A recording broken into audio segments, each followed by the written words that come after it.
ସ୍ୱରୂପା ମଲ୍ଲିକଙ୍କ ହୃଦୟର କଥା। କବିତାର ଶୀର୍ଷକ ଯୌବନ ବନ୍ୟାରେ।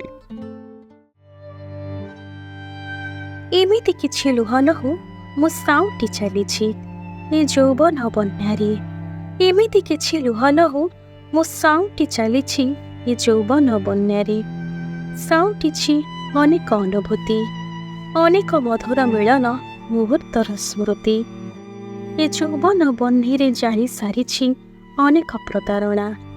ଏ ଯୌବନ ବହ୍ନିରେ ଜାଳି ସାରିଛି ଅନେକ ପ୍ରତାରଣା। ଏକମାତ୍ର ବାକି ଯେତେ ସବୁ ଭଲ ପାଇବା, ମୁଁ ଅନୁଭବୀ ଏକା ଏକା। ଝର୍କା ଖୋଲି ଯେବେ ଦେଖୁଥିଲି ଚାନ୍ଦର ମୁହଁ, ସେ ଜ୍ୟୋତ୍ସ୍ନାରେ ଭିଜୁଥିଲା ଏ ମନର ଅନେକ ପ୍ରୀତି, ଅନେକ ଅନ୍ତରଙ୍ଗ ମୁହୂର୍ତ୍ତ ଯାହା ଯାଇଥିଲା ବିତି।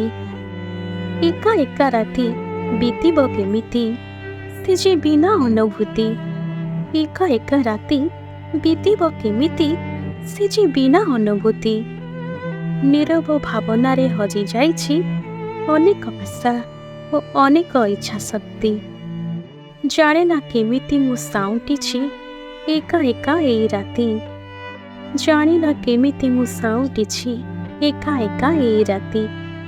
ଯୌବନ ଜୁଆରରେ ମୁଁ କି ହଜେଇ ଦେଇଛି ମୋର ଆଗାମୀ ଦିନର ଠିକଣା। ଅନେକ ଭାବନା, ଯେତେ ସବୁ ଲୁହ ଲହୁ, ପ୍ରଣୟ ପ୍ରତାରଣା। ସାଉଁଟି ଚାଲିଛି ଏକା ଏକା, ସୁଖ ଦୁଃଖ ଆଉ ଏ ମଧୁର ଯନ୍ତ୍ରଣା। ନିଦ ମୁଁ ଯାଇଛି ହଜି ଅନେକ କିଛି ଭାବି ଭାବି, ବସି ଫିକା ଫିକା ଜ୍ୟୋତ୍ସ୍ନାରେ।